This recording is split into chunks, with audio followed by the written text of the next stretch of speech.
Hey guys, welcome down to Meydan Golf for another equipment review, and today we're looking at a new driver.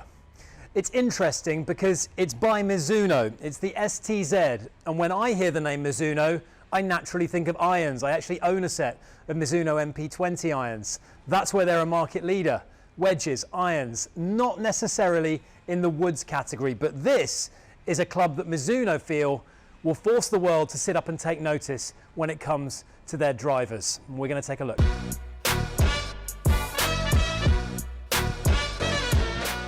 Perry Harper joins me to take a look at some of the numbers that we found on the GC Quad with this Mizuno STZ driver. Now, when you go to buy a new driver, I know I'm one, I know Perry, you may be another, you wouldn't even necessarily consider to try a Mizuno driver. It's all about the Callaways, the TaylorMades, the Pings, the Titleist, the Cobras, etc. But yet, this is a driver that Mizuno want to be taken seriously. Everyone knows Mizuno is all about manufacturing. The forging process that they'll go through is better than everyone else almost.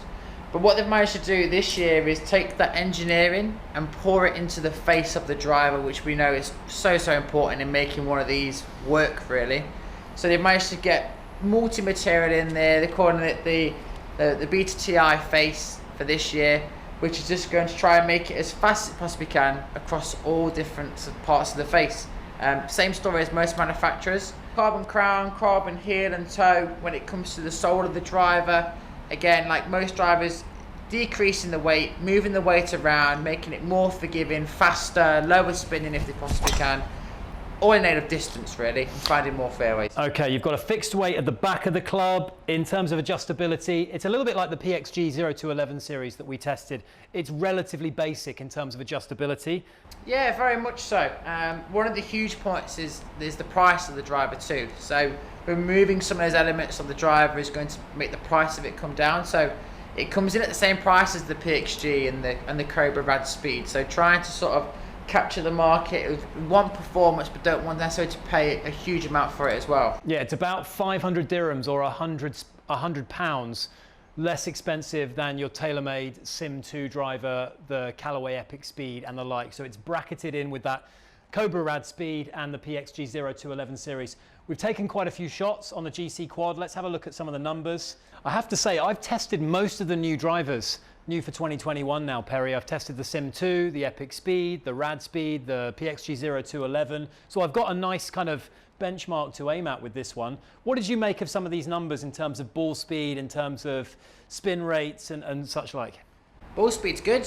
Your average 163 miles an hour. You're pretty much happy when you get around that 160 mark. I think that's sort of where you feel like that's at least what you expect from a driver, to be around 160 at least. Yeah, here's what I noticed actually. This is slightly faster than the PXG 0211, but I think I hit the PXG 0211 a bit straighter than I did this one. Yeah, one of the massive things you can see there is how low the spin is. So the spin you can see there, literally just above 2,200, which is great for when you want to hit the ball as far as you possibly can, and you have done. You've got one out there at 313 yards, 318 at one stage.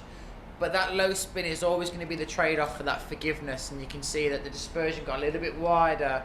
So it's that famous trade-off of hitting the golf ball further and also having that wider dispersion. Yeah, I enjoyed the club. I was actually pleasantly surprised by it. It's not the longest driver that I've tested this year. I think that honour still goes to the Sim 2. I think I got up to ball speeds of 169 miles an hour with the Sim 2.